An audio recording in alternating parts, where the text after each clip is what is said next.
भारत का विदेशी मुद्रा भंडार 14.17 बिलियन डॉलर बढ़ गया। इससे ठीक एक हफ्ते पहले इसमें सिर्फ 392 मिलियन की मामूली बढ़त हुई थी। अब भारत का कुल फॉरेक्स रिजर्व बढ़कर 701.360 बिलियन डॉलर हो गया है। ये एक बड़ा आंकड़ा। 62 बिलियन डॉलर्स की यूएस ट्रेजरी होल्डिंग्स को आरबीआई ने कट किया है और अगर परसेंटेज टर्म्स में देखा जाए तो दिस इज अप्रोक्सीमेटली 26% के आसपास का कट है। डॉलर का इजाफा हो रहा है और ये रेगुलर बेसिस पे, ये कोई ऐसा नहीं है कि यार एक दफा हो गया फिर नीचे आ गया फिर हो गया फिर नीचे, नहीं, ऐसा नहीं होता। ये continuously it is increasing. Combination of factors है। यूएस और इंडिया की अगर ट्रेड डील होती है तो वो सेंटीमेंट इंप्रूव करता है, मार्केट सेंटीमेंट्स पे चलता है। उनको एक तरह से नैरेटिव जो फील गुड फैक्टर है वो मिसिंग हो रहा है इंडियन मार्केट में। इतनी अच्छी ग्रोथ रेट हम दिखा रहे हैं, we are clocking the growth rate of 7.4% in the second quarter. Europe के जो सबसे बड़ा फंड होता है उनका पेंशन फंड होता है। पेंशन फंड्स को उन्होंने इन्वेस्ट किया हुआ था अमेरिका के अंदर। मोदी जी ने उसको छीन लिया और वो सारा पैसा भारत में आकर इन्वेस्ट होने वाला है। मेरे ख्याल में it's a very good sign और वेरी पॉजिटिव साइन। उनकी इकोनॉमी या उनके जो एक्सपोर्ट्स हैं वो हर तरह की, वो कुछ चीज़ बेचते हैं या वो सर्विसेज दे रहे हैं दुनिया भर को, या उनकी जो स्टेबिलिटी है, पॉलिटिकल स्टेबिलिटी है, वो इकोनॉमिक स्टेबिलिटी भी इस वजह से नजर आती है, बल्कि बहुत हाई लेवल पे है। ये बता रहा हूँ कि सेंटीमेंट्स इंप्रूव करने की जरूरत है, कलेक्टिव स्टेप्स लेने की जरूरत है। आपके पास रिसोर्सेस है, रिसोर्सेस को एक्सट्रैक्शन करिए। आप अपने टैक्स जो स्ट्रक्चर है उसको रैशनलाइज करिए और आप ये भी देखिए कि HNI जो छोड़ के जा रहे हैं उनको कैसे रोका जाए।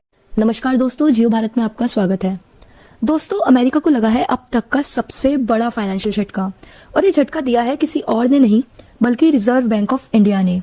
खबर ऐसी है जिसने वॉशिंगटन से लेकर वॉल स्ट्रीट तक सबकी नींदें उड़ा दी हैं। आरबीआई ने चुपचाप अमेरिका के 62 मिलियन डॉलर्स यानी करीब 5 लाख करोड़ रुपए के ट्रेजरी बॉन्ड्स एक झटके में बेच दिए हैं। रिपोर्ट्स के मुताबिक भारत की यूएस ट्रेजरी होल्डिंग्स अपने 5 साल के सबसे नीचे स्तर पर आज पहुंची हैं। जहां दुनिया अमेरिका के बॉन्ड्स को सेफ हेवन्स मानती थी, वहीं आरबीआई उन्हें रद्दी के भाव निकाल रहा है। लेकिन कहानी में एक बहुत बड़ा ट्विस्ट है। आमतौर पर जब आप एसेट्स बेचते हैं तो आपके रिजर्व्स कम होने चाहिए, लेकिन यहाँ उल्टा हो रहा है। अमेरिका का कर्ज बेचने के बावजूद भारत का फॉरेक्स रिजर्व गिरने के बजाय बढ़कर 701 बिलियन डॉलर के पार पहुंच गया है। आखिर ये चमत्कार हुआ कैसे? और क्या भारत अब डॉलर को पूरी तरह से डंप करने वाला है? क्या ये अमेरिका की दादागिरी के खिलाफ आरबीआई की कोई गुप्त मास्टर स्ट्रोक है? ये गिरते हुए रुपए को बचाने के लिए आरबीआई गवर्नर ने कोई नई चाल चली है। आज के वीडियो में हम इस फाइनेंशियल सर्जिकल स्ट्राइक का पूरा सच जानेंगे और समझेंगे कि कैसे भारत अब अपनी तिजोरी में डॉलर्स की जगह सोना भर रहा है। ज्यादा फॉरेक्स रिजर्व का मतलब देश की करेंसी ज्यादा मजबूत, विदेशी निवेशकों का भरोसा, आयात का भुगतान आसानी से, संकट के वक्त सुरक्षा कवच। सरल शब्दों में कहें तो फॉरेक्स रिजर्व देश की आर्थिक ढाल होता है और ये रेगुलर बेसिस पे, ये कोई ऐसा नहीं है कि यार एक दफा हो गया फिर नीचे आ गया फिर हो गया फिर नीचे, नहीं, ऐसा नहीं होता। ये कंटिन्यूसली इट इज इंक्रीजिंग। मेरे ख्याल में it's a very good sign और वेरी पॉजिटिव साइन। उनकी इकोनॉमी या उनके जो एक्सपोर्ट्स हैं वो हर तरह की, वो कुछ चीज़ बेचते हैं या वो सर्विसेज दे रहे हैं दुनिया भर को, या उनकी जो स्टेबिलिटी है, पॉलिटिकल स्टेबिलिटी है, वो इकोनॉमिक स्टेबिलिटी भी इस वजह से नजर आती है, बल्कि बहुत हाई लेवल पे है। इन वजूहात को देखते हुए और इन चीज़ों को देखते हुए जब हम अपने आप को देखते हैं, अब हमारी जो इकोनॉमी को जिस तरीके से चलाने की नाकाम कोशिश की जा रही है, क्या कोई घर हो या कोई मुल्क हो या कोई प्रोविंस हो या कोई डिस्ट्रिक्ट हो या कोई इदारा हो, उसको अगर इस तरीके से चलाया जा सकता होता तो फिर सब यही करते, कर्जे लेते और मतलब फिर जब वो कर्जे मतलब उनका वो पैसा खत्म होने वाला होता फिर मजीद कर्जा लेते और खुद कुछ भी ना करते। ना उनको एक्सपोर्ट्स की जरूरत थी, ना किसी और चीज की जरूरत थी, ना इंडस्ट्रियल बेस की जरूरत होती, बल्कि यही चल रहा होता कि चलें जी कर्जा लें और सिस्टम को चलाएं। अनफॉर्चुनेटली हमने हमेशा एडोकिज्म के ऊपर अपना सिस्टम चलाने की नाकाम कोशिशें की और आज भी यही कर। और सबसे बड़ी बात यह है कि जिनकी वजह से एक जो खजाना है जिसके ऊपर बहुत सारा बोझ है, एक नुकसान मिल रहा है, वो तो आप उसके लिए कोई मेजर्स या कुछ स्टेप्स नहीं ले रहे। $50 बिलियन तो जो ग्लोबल पेंशन की जो कमिटमेंट्स हैं वो उन्होंने भारत के अंदर कर दी है। 50 से ज्यादा यूरोपियन कंपनीज हैं जो भारत के अंदर अपनी मैन्युफैक्चरिंग फैसिलिटीज लेकर आ रही हैं। 15,000 करोड़ यूरो, मैंने डॉलर बोला था, यूरो है, वो अनाउंस कर दिया उन्होंने कि भारत के अंदर इन्वेस्टमेंट्स करने वाले हैं। प्लस टेक्नोलॉजी ट्रांसफर है, उन्होंने बोल दिया। कौन सी इंडस्ट्रीज में वो भी बताऊंगा आपको मैं। और FTA साइन हमारे साथ होने वाला है। लास्टली जो अमेरिका की दादागिरी है उससे वो दुखी होकर और वो बाहर निकलने वाले हैं।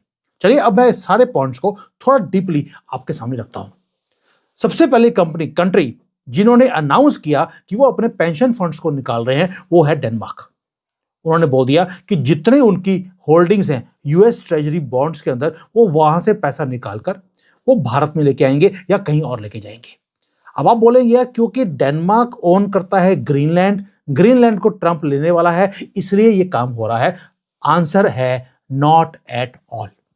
उसका रीजन क्या है? रीजन ये है कि जो अमेरिका के फाइनेंसेस हैं वो बहुत ज्यादा स्केची हैं और इसलिए वो पैसा कहां जा रहा है?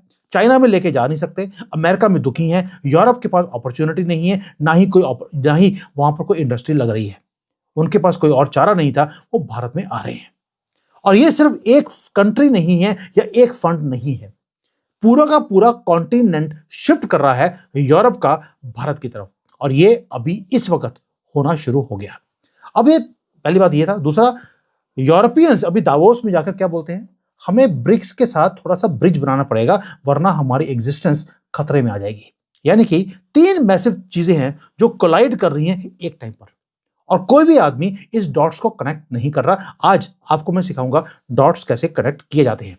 पहला, जो यूरोपियन यूनियन का पेंशन फंड है वो क्वाइटली एग्जिट करना शुरू हो गया USA की सिक्योरिटी में से।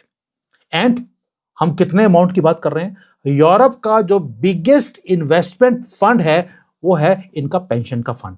We are talking of hundreds and hundreds of billions of dollars। वो ऑलरेडी उन्होंने शिफ्ट करना शुरू कर दिया है अमेरिका से। पहली बात, ये फ्यूचर में नहीं होगा, उन्होंने ऑलरेडी शुरू कर चुके हैं। दूसरा, यूरोपियन यूनियन ने अभी अभी अनाउंस किया एक बहुत ही एग्रेसिव मूव टुवर्ड्स इंडिया, वो है फ्री ट्रेड एग्रीमेंट का। सडनली जो 19 साल एक फाइल बिल्कुल दबी हुई थी उनको बाहर निकाला, खुद साफ किया, हमने कुछ नहीं बोला उनको साफ करने के लिए, और उन्होंने बोल दिया हम सीरियसली इसको साइन करना चाहते हैं और 27 जनवरी को हो सकता है कि वो साइन हो जाए, क्योंकि पूरी की पूरी पलटा। तो दोस्तों, इस पूरी घटना को अगर आप गौर से देखें तो ये सिर्फ बॉन्ड्स बेचने की बात नहीं है, ये RBI का एक डुअल मास्टर स्ट्रोक है। इसके पीछे 2 बड़ी वजहें हैं जो आपको समझनी होंगी। सबसे पहली वजह है रिस्क मैनेजमेंट। रशिया के साथ जो हुआ उसने पूरी दुनिया को सिखाया है कि अगर आप अपना सारा पैसा US डॉलर्स में लगा कर रखते हैं तो अमेरिका कभी भी आपके अकाउंट्स फ्रीज कर सकता है। RBI ने वही गलती नहीं करी। हमने $62 बिलियन के बॉन्ड्स को बेचकर लिक्विड कैश अपने हाथ में ले लिया है। इसका फायदा ये है कि अगर कल को इंडियन रुपी पर कोई मुसीबत भी आती है तो RBI के पास तुरंत मार्केट में इंटरवीन करने के लिए ढेर सारे डॉलर्स कैश में मौजूद होंगे। यानी अपनी फाइनेंशियल आज़ादी को सिक्योर हमने कर लिया है। दूसरी वजह है गोल्ड का खेल। आपने नोटिस किया होगा कि बॉन्ड्स बेचने के बाद भी हमारा फॉरेक्स रिजर्व $700 बिलियन के पार कैसे गया? इसका जवाब है सोना। RBI पिछले 2 सालों से लगातार गोल्ड खरीद रहा है और आज हमारे पास 880 टन से भी ज्यादा गोल्ड रिजर्व्स हैं। जैसे जैसे सोने के दाम बढ़ रहे हैं हमारे रिजर्व्स की वैल्यू भी अपने आप बढ़ रही है। आज दुनिया भर में एक ही ट्रेंड चल रहा है, डी-डॉलराइजेशन का। लोग डॉलर्स पर कम और गोल्ड पर ज्यादा भरोसा कर रहे हैं और भारत इस रेस में सबसे आगे है। एक्सपर्ट्स मानते हैं कि ये नया भारत है जो अपनी इकोनॉमी किसी भी देश की मर्जी पर नहीं छोड़ता। हम डाइवर्सिफाई करके रखते हैं, हम सोना खरीद रहे हैं और हम अपनी शर्तों पर ही ट्रेड कर रहे हैं। $701 बिलियन का ये पहाड़ सबूत है कि चाहे अमेरिका टैरिफ्स लगाए या फिर ट्रेड वॉर करे, भारत की इकोनॉमी का कवच सबसे पहले और सबसे ज़्यादा मजबूत है। अगर आपको भी RBI की इसी स्मार्ट स्ट्रैटेजी और भारत की बढ़ती ताकत पर गर्व है तो कमेंट में भारत माता की जय और वेल डन आरबीआई जरूर लिखें। साथ ही इस वीडियो को लाइक कर जियो भारत को सब्सक्राइब कर बेल आइकन दबाना ना भूलें। जय हिंद।